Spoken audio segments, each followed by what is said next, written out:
Bener Bu, di kualinya ada cadangan.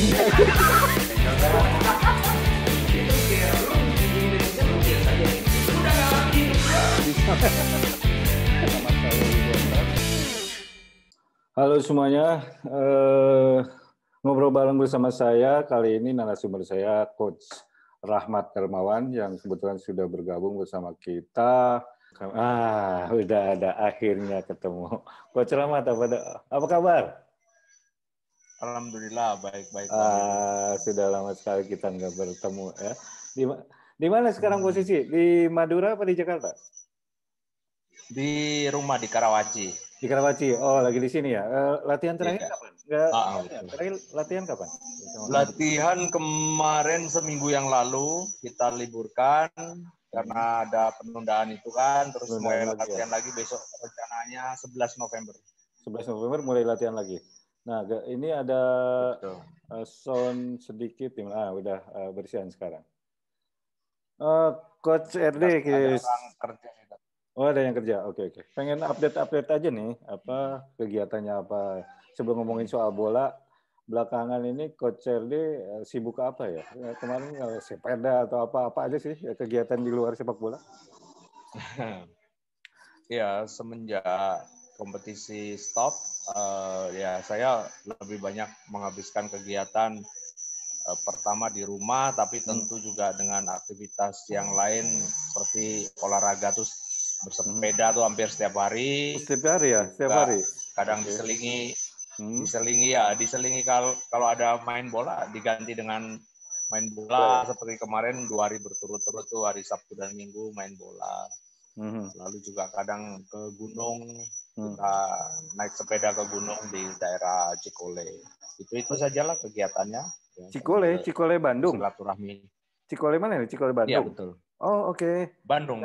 Iya. Oh karena Coach RD juga ada tempat tinggal di Bandung ya, Iya betul. Oke, sejak kapan main sepeda? Udah lama? Pas begitu kompetisi pertama kali berhenti waktu bulan Maret. Oke, kebetulan lagi tren sepeda ya. Tren sepeda juga memang kita usia-usia yang sudah mulai uzur gitu perlu juga olahraga yang ini ya, apa namanya, yang rutin lah pasti gitu. harus ya. Iya, harus. Oke, kalau di ngantor masih ke ini? Apa udah ngambil pensiun? Saya ambil pensiun dini tepatnya 2016 waktu saya melatih ke Malaysia. Ya, pensiun dini. Betul. Dengan masa kerja sih udah 24 tahun, jadi boleh udah cukup lah, udah cukup ya. Pangkat terakhir mayor, ya. Jadi ya secara kedinasan di militer sudah tidak, kemudian sekarang fokus di dunia pelatih berarti ya. Sepak bola. Oke. Nah, sebelum ngomongin sepak bola sekarang, mungkin saya tuh pengen mengupas Coach RD untuk bisa jadi gambaran buat apakah itu pemain maupun pelatih-pelatih muda. Saya ingin tahu sedikit kisah Coach RD kalau di pemain mungkin Coach RD itu identik dengan Persija dan Persikota lah, orang udah tahu juga dengan timnas. Tapi kalau di klub sebagai pelatih itu banyak sekali klubnya. Walaupun orang mungkin kalau yang mengikuti akan melihat ya Coach RD itu identik atau sukses di Persipura, kemudian Sriwijaya gitu. Tapi yang ditangani klubnya itu banyak banget. Nah, apa sih kendala-kendala atau strategi-strategi apa Coach RD itu ketika menangani sebuah tim gitu? Karena banyak sekali klub yang ditangani oleh Coach RD. Silakan. Ya. Pertama, pertanyaan mengenai saya sebagai pemain, mungkin ada sedikit tambahan saja bahwa saya juga di samping pertama kali memperkuat tim PON 11 Lampung di tahun 85, kemudian saya pindah ke Jakarta karena kebetulan saya terpanggil timnas PSSI Garuda dan saya kuliah di Fakultas Pendidikan Olahraga IKIP Negeri Jakarta waktu itu. Nah, kemudian saya bergabung dengan Persija. Dengan Persija itu mulai tahun 86 sampai 92, lalu 92 saya main untuk tim di Malaysia. Ya, Army ATF itu Force ya, waktu ATF. itu. Nah, kebetulan bersama dengan ATF bersamaan dengan Kang Robi ke Kelantan waktu itu, Robi Darus ke Kelantan. Iya, Nah, betul. Ya, Tahun berapa nih ya? Saya 92-93 Kak. Oke, di ATF. Itu tim Army juga ya kalau nggak salah, ya kan? Lalu iya, tim Army, tapi dia main di Liga Semi Pro. Dulu Malaysia kan belum Liga Pro. Betul. Liga Semi Pro. Oke. Saya setahun, tapi saya akan diperpanjang, tapi kemudian Panglima tidak mengizinkan saya untuk bermain 2 tahun, karena kalau dulu kan hanya ada izin 1 kali seumur hidup, cuti 1 tahun tanpa tunjangan negara ya. Dan akhirnya saya kembali, saya main untuk Persija 2 tahun lagi, dan berkuat beberapa kali timnas di Piala Asia, Piala Dunia, dan habis itu saya pindah ke Persikota. Kemudian disitulah saya mengakhiri sebagai pemain sekaligus mengawali sebagai pelatih. Iya, dimulai di Persikota ya. Oke. Ketika saya melatih sebetulnya sudah dimulai dari ketika saya ada cedera di tahun 90, dan waktu itu saya menyelesaikan bangku kuliah saya dari Fakultas Olahraga, jurusan kepelatihan, dan pas sekali dengan bidang saya sebagai atlet yang kemudian saya ingin mengaplikasikan ilmu-ilmu saya di bidang kepelatihan. Saya belajar melatih di PSAL, saya belajar melatih di Bank Indonesia, dan kemudian akhirnya saya menjadi asisten pelatih di Persikota Tangerang. Oke. Secara karir profesional pelatih sih pertama kali di Persikota ya? Halo? Tampaknya keputus, Coach Ede. Beberapa klub lain lagi.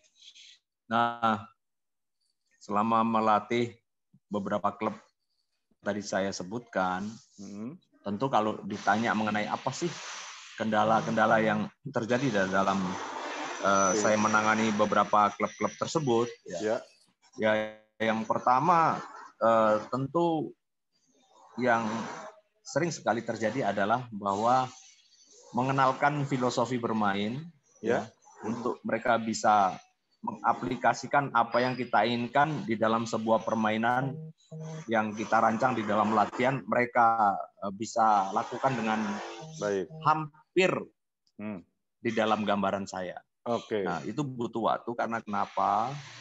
Karena memang jujur banyak pesepak bola kita ini yang lahir dari pelatih-pelatih yang filosofi bermainnya pasti berbeda-beda. Kemudian ditambah lagi kurangnya fasilitas kompetisi ketika mereka junior, sehingga kemampuan pemain di dalam melakukan hal yang paling penting dalam sebuah taktik permainan, yaitu reading the game, itu jujur banyak sekali pemain-pemain Indonesia yang kurang lah ya. Agak sedikit terlambat dalam respon, agak terlambat dalam respon sebuah filosofi baru. Nah, kemudian juga banyak sekali waktu itu kita belum tertangani dengan baik di level-level junior untuk pemain-pemain kita, sehingga hal-hal yang menyangkut teknik-teknik dasar seperti passing, dribbling, lalu body shape, lalu beberapa gerakan teknik yang sangat mendasar pun perlu lagi kita drilling ya untuk mereka bisa lebih optimal lagi. Nah, inilah kendala-kendala yang terjadi, sehingga memang setiap klub yang ditangani tentu butuh treatment yang berbeda, dengan waktu pula yang berbeda untuk mereka bisa cepat beradaptasi dengan sebuah filosofi oleh seorang pelatih, siapapun dia yang diinginkan. Jadi ini kendala yang lebih sering terjadi. Ya, nah sementara kendalanya juga bagi pelatih terkadang atau sering sekali tim-tim kita itu hanya memberikan kontrak hanya 1 tahun. Ya kan? Pasti ketika proses itu belum berjalan, kemudian kontrak udah habis, sementara proses itu belum berjalan dengan sepenuhnya dengan baik gitu. Apakah itu termasuk juga salah satunya kendala?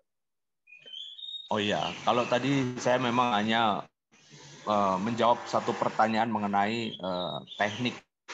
Nah, sekarang kalau non teknis, boleh saya jawab bahwa ada banyak tentu kelemahan-kelemahan yang menjadi pelajaran ke depannya untuk setiap klub-klub di Indonesia. Nah, yang memang dominan hanya memberikan kontrak kerja itu waktu yang pendek atau short time ya, mungkin betul. Hanya satu musim ya. Nah, sehingga memang kadang-kadang klub tidak lagi berpikir soal investasi, tidak lagi berpikir soal pentingnya untuk membangun sebuah tim ini dengan sebuah proses ya. Banyak yang berimajinasi bahwa sebuah kesebelasan hebat bisa dibangun dengan program instan, dengan program rekrutmen pemain-pemain bintang dikumpulkan kemudian dia berprestasi. Ya, memang kalau kita bicara sisi profesionalitas sebuah klub di negara manapun, memang daya tarik sebuah klub juga ditentukan oleh daya tarik penonton dan sponsor terhadap pemain-pemain yang berkualitas, dalam tanda kutip pemain bintang.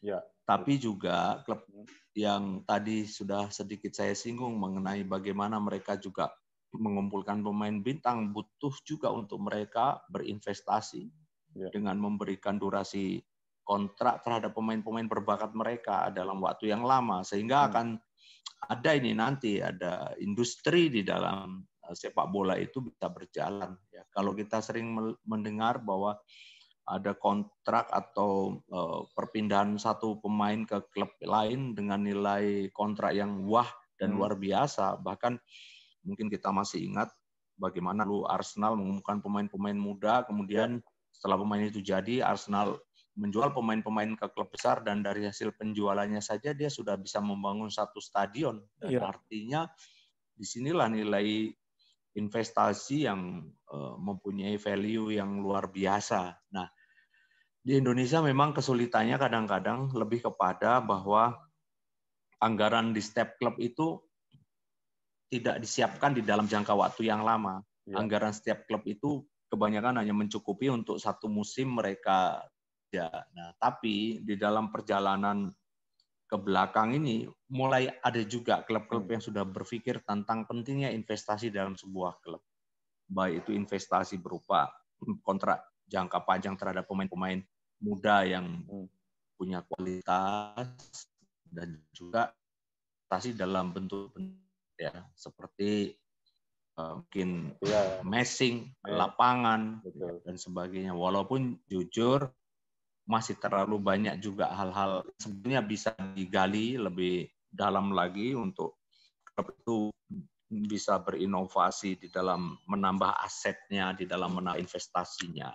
Nah, inilah juga satu kendala non teknis yang sering terjadi, sehingga ketika kita baru merencanakan, musim kedua kita akan bangun tim ini, atau musim ketiga kita rencanakan tim ini menjadi juara sesuai dengan target yang akan manajemen, kadang-kadang pemain sudah ada yang ditawar klub lain pindah tanpa kita bisa mengatasi problem itu karena pemain hanya terikat kontrak 1 tahun. Jadi ini juga satu kendala yang terjadi. Ini Coach, suaranya hilang. Halo. Halo. Ya, oke. Coach, kalau ini sekedar diskusi aja ya. Mungkin kalau menurut saya ya, kalau kita kendala-kendala kayak tadi, kalau kita melihat membaca paling kita yang dekat aja lah tetangga kita di seputaran Asia, Liga J-League gitu. J-League kan memakai regulasinya itu betul-betul strict banget, saklek banget gitu. Sebuah klub di jenjang teratas itu harus memiliki tempat latihan segala macam. Kalau kita memakai regulasi-regulasi itu yang mungkin kita ujung-ujungannya betul-betul terseleksi gitu. Memungkinkan nggak? Ya tidak harus 20 klub. Kenapa nggak misalkan di papan atasnya hanya 10 klub gitu yang betul-betul memenuhi syarat banget. Di bawahnya baru, dan itu betul-betul di era 90-an sampai sekarang tuh J-League itu betul-betul strict sama hal seperti itu gitu. Kalau klub liga atas tuh paling tidak dia harus punya berbagai macam requirement yang sangat sangat harus dipenuhi oleh klub-klubnya gitu. Nah, kalau di kita kan memang agak berat gitu, agak berat. Tapi kalau kita mengerucutkan, kenapa tidak gitu? Itu hanya pandangan dari saya. Menurut Coach gimana tuh? Ya, saya setuju sekali ya bahwa memang kalau kita mau melangkah dengan sebuah klub profesional itu dibangun, lalu kompetisi sebuah klub profesional itu bisa dijalankan dengan baik, tentu saja semua harus punya tata kelola yang baik, mulai dari aturan-aturan yang jelas, yang tegas, seperti yang tadi disampaikan. Nah, kalau kita bicara mengenai sebuah aturan, sebenarnya klub-klub di Indonesia ini sudah mulai dalam track ke arah sana. Ya. Contoh adalah bagaimana sekarang diwajibkan setiap klub Liga Indonesia kalau mau ikut kompetisi Liga Indonesia harus punya tim pelapis yang masuk di dalam jenjang EPA. Betul, ya. Betul. Jadi Elite Pro Academy. Mereka harus punya klub usia 20 ke bawah, 18, 16 dan seterusnya. Nah, artinya apa? Ini sebuah proses atau langkah yang maju, langkah yang baik. Namun yang kita jalankan ini sampai dengan hari ini masih sekedar itu syarat dan itu harus ada. Tapi tidak mengelola dengan baik. Betul. Ya, tapi betul. Tidak mengelola dengan baik. Bagaimana kompetisi untuk pemain-pemain muda ini bisa berjalan dengan efektif, sehingga dengan kompetisi yang efektif, berkualitas, ya, dengan syarat-syarat kompetisi yang memang memenuhi syarat seperti jumlah pertandingan dalam 1 tahun untuk mereka itu mencukupi, ini belum terjadi. Masih, ya, yang penting ada, kita mainkan kompetisi yang sifatnya menurut saya seperti turnamen. Kemudian yang kedua adalah yang paling penting dan saat ini memang menjadi krisis menurut saya untuk semua klub di Indonesia adalah mengenai infrastruktur. Ya, kita fasilitas latihan setiap klub profesional Indonesia ini nggak punya. Kita betul. Semuanya nggak punya. Kita nyewa dengan pemerintah daerah setempat yang memang memiliki lapangan, dan itu pun latihan dilakukan di satu stadion yang biasanya kita pakai bertanding.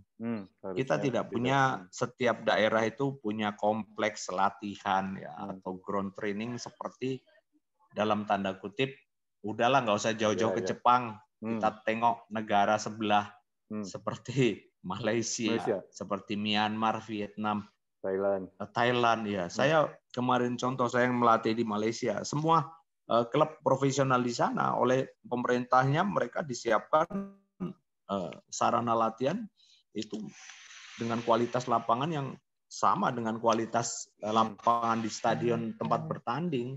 Nah, sehingga sangat efektif untuk setiap pelatih untuk memberikan program-program latihan terutama kepada para pemain-pemain muda usia itu untuk mengenalkan seperti apa teknik dasar permainan yang bagus, kemudian juga semakin membuat latihan berkualitas dengan kondisi infrastruktur yang memadai gitu loh. Nah, ini harus bisa dijawab menurut saya oleh para klub ini dengan penting juga tidak hanya klub sebenarnya. Ya. Bagaimana klub juga harus bisa menjadi duta untuk daerahnya masing-masing, tapi daerah juga tidak menutup mata dengan kondisi ini. Jujur sekarang contoh ya, ada satu klub yang mungkin menjadikan sebuah daerah itu terangkat sehingga daerah itu dikenal oleh masyarakat seluruh Indonesia. Nah, tapi pemerintah daerah semacam tutup mata, tidak memberikan satu fasilitas apapun kepada klub itu. Ini juga menurut saya nggak benar, gitu. Karena harus ada take and give ya. Jadi harus saling memberi lah ya. Artinya pemerintah daerah menyiapkan, oh ini sarana untuk klub tersebut, silahkan dipakai, dan atau menyiapkan lahan, kemudian klub yang membangun sarana itu. Saya rasa ada banyak solusi, karena jujur dulu Indonesia pernah punya kebijakan sebelum ada keputusan menteri nomor sekian, saya lupa, yang ditarik bahwa dana APBD tidak boleh lagi dipergunakan oleh klub profesional. Saya rasa itu betul, tapi menurut saya tidak juga menghilangkan peluang untuk pemerintah daerah memberikan fasilitas berupa fasilitas latihan, infrastruktur tadi kepada klub-klub itu, gitu loh. Ini yang menurut saya sekarang sama sekali nggak ada dorongan untuk menuju ke sana. Semuanya masih berjalan di tempat. Bahkan sekarang dengan menjamurnya sekolah sepak bola, akademi sepak bola, kita justru saya kaget, banyak kita iri justru pada kabupaten di Jawa Tengah, Pati. Ya, kita semua harus salut melihat pemerintah daerah, pemerintah Pati, karena mereka benar-benar menyiapkan infrastruktur, membangun lapangan, fasilitas latihan yang sangat luar biasa. Nah, ini harusnya menjadi sebuah contoh untuk semua daerah meniru hal ini. Karena sekali lagi, tanpa infrastruktur yang bagus, yang memadai, kita kalah dengan kondisi-kondisi itu. Ini juga salah satu hal yang mungkin non teknis yang terjadi di sepak bola kita di dalam kualitas kompetisi yang kita lakukan ini kendalanya, Bang, atau handicap yang terjadi, ya inilah salah satunya. Ya, memang dimanapun sebetulnya pemerintah tidak bisa lepas tangan begitu saja. Apalagi di kondisi di kita ya, di Indonesia dengan kondisi klub juga tidak masih dalam proses untuk menjadi betul-betul profesional.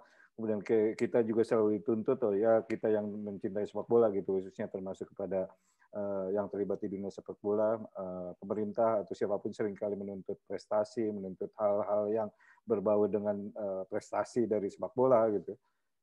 Tetapi dukungan infrastruktur itu justru yang seringkali menjadi sebuah pertanyaan besar juga bagi kita gitu. Kita dituntut kita itu dunia sepak bola lah. Kita dituntut untuk berprestasi, kemudian diharuskan hidup sendiri, tetapi fasilitasnya itu juga tidak didukung.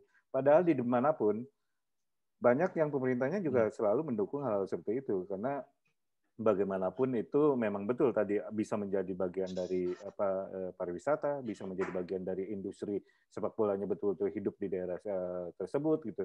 Dimanapun termasuk mau kita ngomong di negara-negara yang sudah maju pun, termasuk yang namanya jualan baju-baju yang bukan resmi pun tetap jalan, tetap hidup gitu. Tetapi kan mereka tidak memakai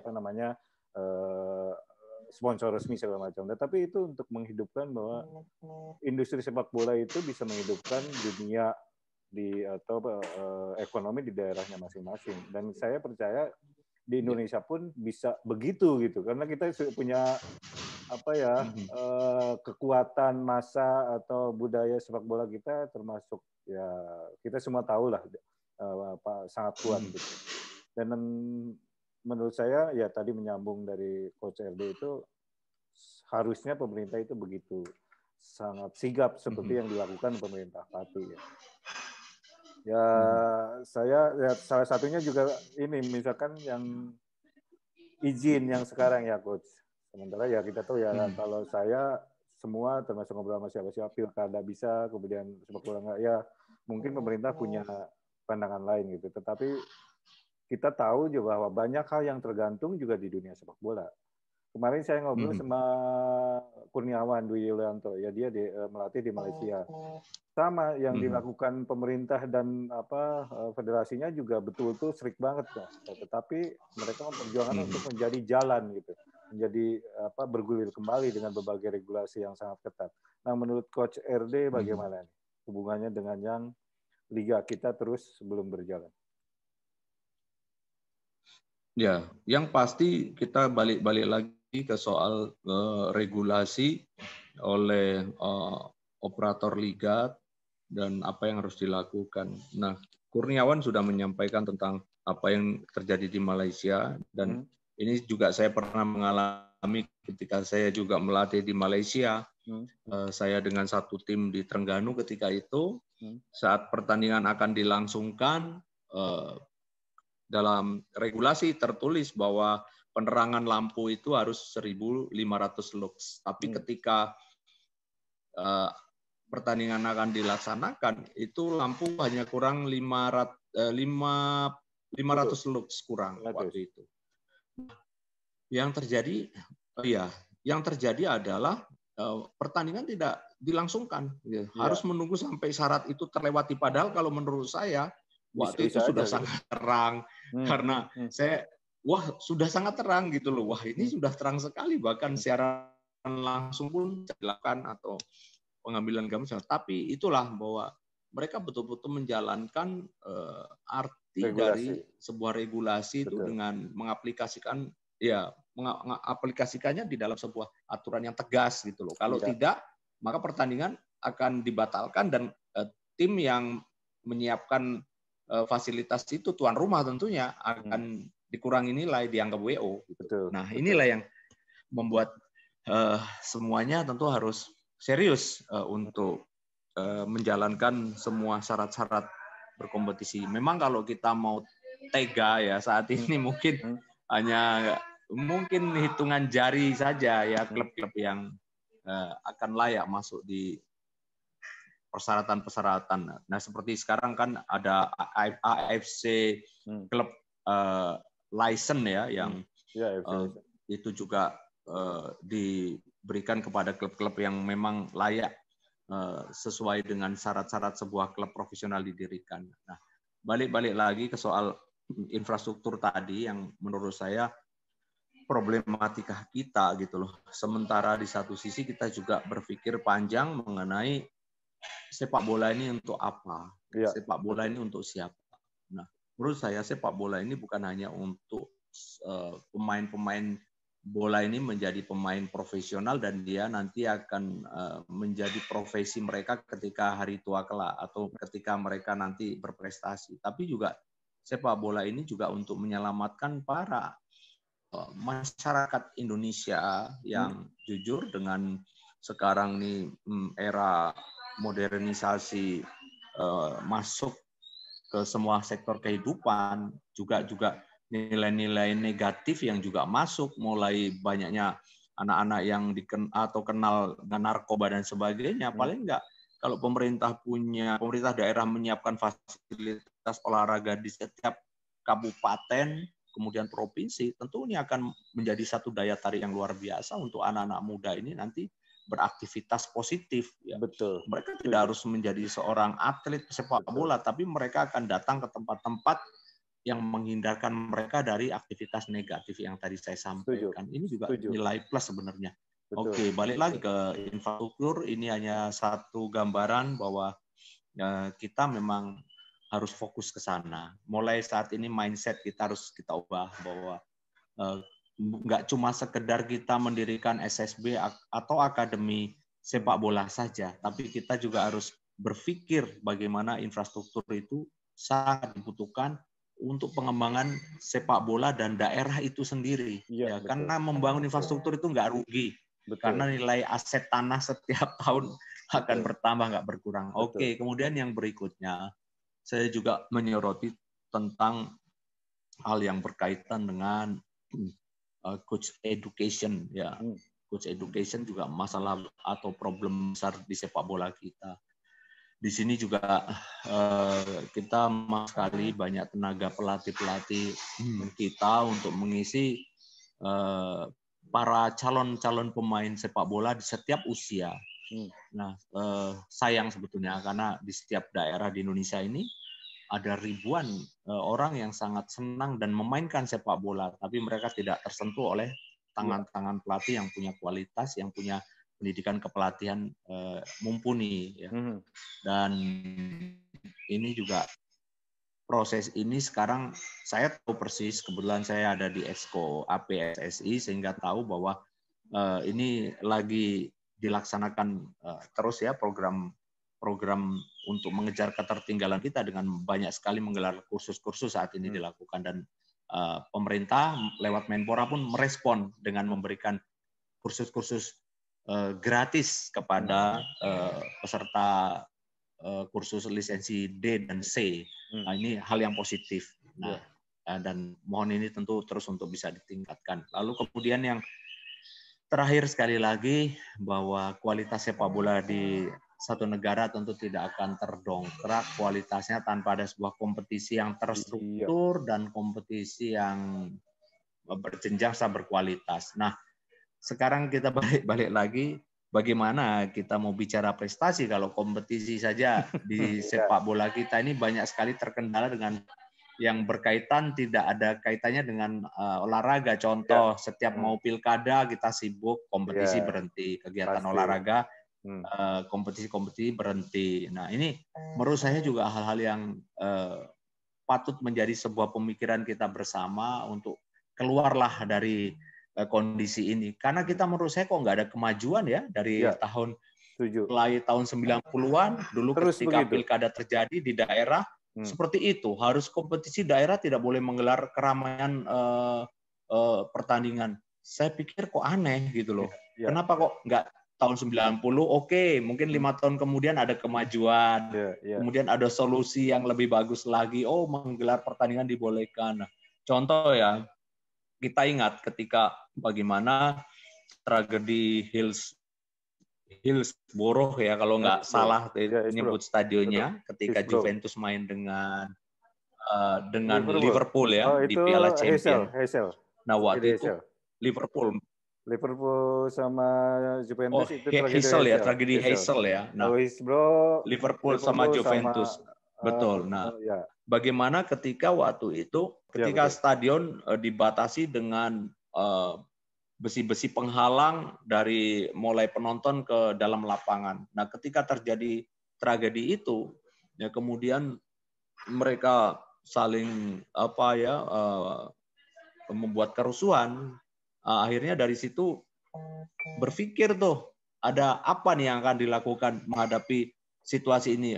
Ada tim psikolog yang bekerja, ada tim keamanan yang bekerja, kemudian menyimpulkan bahwa stadion-stadion di Eropa selayaknya para penonton-penonton di sana layaknya tidak dibatasi terlalu jauh antara mereka dengan penonton. Sehingga sekarang kita lihat stadion di Inggris semuanya terbuka.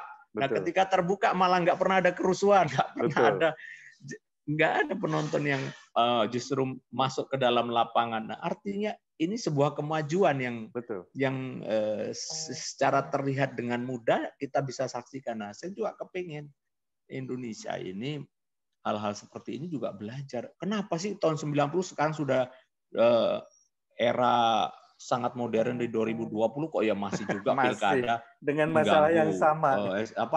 Mengganggu kompetisi kita, masalah yang sama gitu loh. Ini yang saya heran gitu loh. Loh, kita hebat-hebat loh kita. Polisi kita hebat, tentara kita hebat. Apa yang kurang? Nggak ada. Iya. Ya, itu artinya kemauan. Menurut saya sih kemauan kita secara keseluruhan, secara negara gitu. Negara ya tentunya negara itu pemerintah gitu. Tidak punya bukan kemampuan. Tidak punya kemampuan sebetulnya untuk mengembangkan sepak bola yang ke dalam industri yang benar gitu. Ya, salah satunya tadi soal izin aja kita kita lah di dunia sepak bola izin yang seperti itu kita sering sekali ironis gitu. Padahal kan hubungan pilkada dengan sepak bola sebetulnya ranahnya beda lah. Ranahnya betul beda, walaupun ada singgungan-singgungan, tetapi kalau kita memakai regulasi, kemudian pemerintahnya betul-betul menjagai, saya yakin nggak ada masalah harusnya gitu. Nah, termasuk juga yang tadi dibahas Coach RD itu soal tragedi Heysel. Ketika setelah itu pemerintah atau sepak bola Inggris di-ban, pemerintahnya itu turun tangan betul gitu. Pemerintahnya itu betul-betul yang ikut turun bagaimana menangani atau untuk mencari regulasi supaya sepak bola Inggris kembali bangkit. Salah satunya yaitu mereka memutuskan stadion itu tidak memakai jarak jauh, kemudian bahkan tidak memakai pembatas-pembatas. Dan itu juga betul-betul dipakai di regulasinya. Kalau ada orang atau penonton yang loncat atau yang apa, mereka pasti dihukum dengan hukuman yang benar gitu, hukuman kriminal gitu. Kalau ada kerusuhan-kerusuhan lagi, mereka betul-betul mencatat, termasuk juga si klubnya tidak membolehkan si perusuh itu untuk datang lagi ke stadion. Artinya bahwa mereka betul-betul memegang sekali regulasinya. Nah, kita ini terkadang abai pada hal seperti itu. So, pertanyaan terakhir mungkin Coach. Ini saya ingin tanya, Coach itu termasuk yang dikenal, kalau saya melihatnya sebagai pelatih yang mampu meramu sebuah tim yang seringkali di timnya itu banyak bintang. Nah, apa ya? Itu termasuk misalkan Persipura. Dulu banyak yang mempertanyakan apakah Persipura itu bukan pemain-pemainnya potensial, tetapi dari sisi ada hal-hal lain yang mungkin Coach RD pasti menanganinya dengan spesial gitu. Nah, Coach RD itu saya sebagai personal, sebagai pribadi melihat Coach mampu meramu sebuah tim yang banyak bintangnya, walaupun banyak bintangnya gitu. Itu strateginya apa sih, Coach?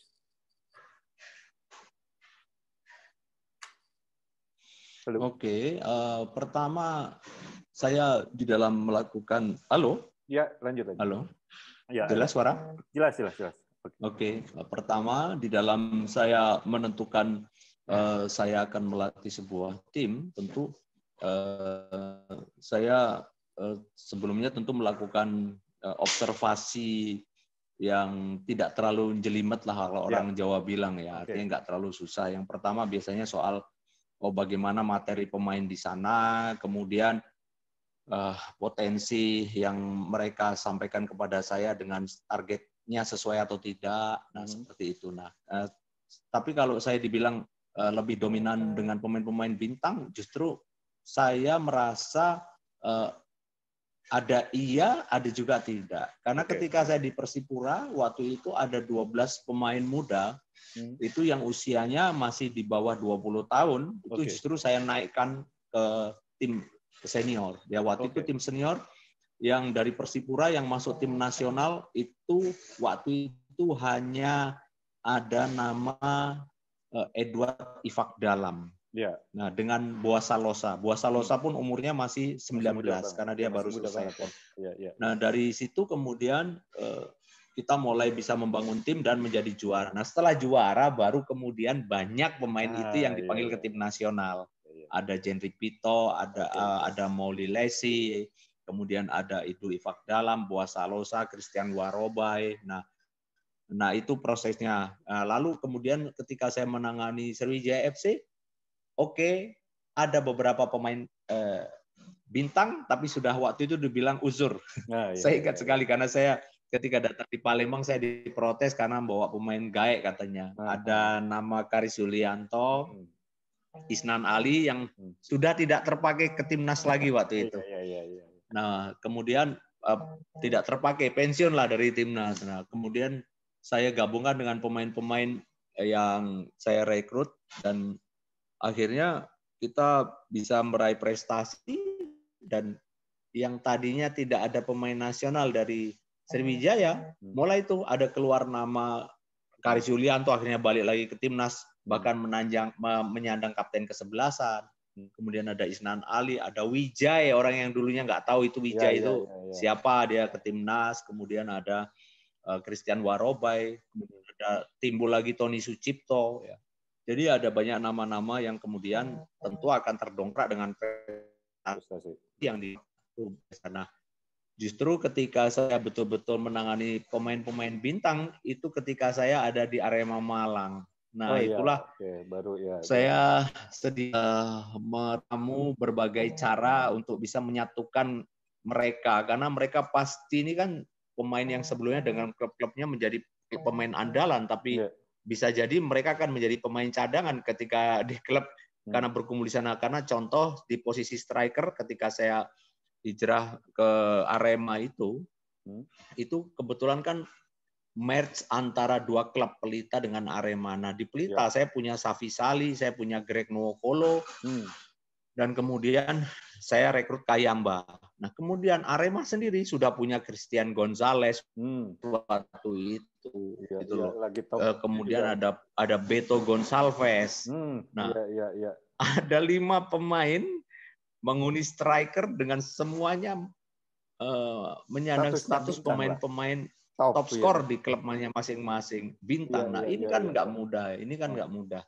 Nah, tapi yang terjadi waktu itu ya sebagai pelatih tentu kita harus berpikir bagaimana memaksimalkan kemampuan mereka, tapi juga tidak merugikan kemampuan klub. Artinya kualitas permainan tetap terjaga dengan memaksimalkan keberadaan mereka. Yang ada akhirnya kita memodifikasi beberapa pemain-pemain itu untuk bermain di posisi dan sistem play, formasi permainan tim pun harus kita modifikasi sehingga pas sesuai dengan karakter mereka, dengan kualitas mereka untuk kita bisa bersaing. Dan waktu itu memang kita belum beruntung karena kitanya menghuni nomor 2 di Liga Indonesia di bawah Persipura. Tapi paling tidak prestasi itu bisa kita dapatkan dengan itu tadi, memodifikasi dan kemudian menganalisa apa yang kita lakukan. Sekali lagi memang tidak mudah, tapi jujur setiap pelatih tentu punya treatment yang berbeda dalam menghandle sebuah tim, dan saya pun respect dengan semua pelatih dengan treatment yang berbeda tadi. Dan buat saya sekali lagi mencoba melatih ya dengan konsentrasi penuh, dengan fokus, karena dunia kepelatihan kalau kita tidak seriusi, kita masih akan berpikir tentang side job di dunia kepelatihan tentu akan sulit ya. Jadi memang setiap kita melatih kita harus total dan kita harus laksanakan sebaik mungkin. Saya rasa hanya itu saja Bang yang bisa saya sampaikan. Oke, terakhir banget ini quotes, pengen sedikit quotes dari Coach RD khususnya untuk pelatih-pelatih baru lah, pelatih muda, tipsnya lah, quotes yang utama yang ingin berkarir ke dunia pelatih. Jangan pernah merasa bisa melatih ya. Oke. Merasalah sebagai pelatih yang terus kurang. Oke. Dan merasa bisa melatih, sudah cukup melatih, tapi saya selalu merasa kurang karena di situ adalah motivasi untuk kita mau belajar dari siapapun, mungkin bukan dari seorang pelatih, tapi juga dari semua profesi di sekeliling kita.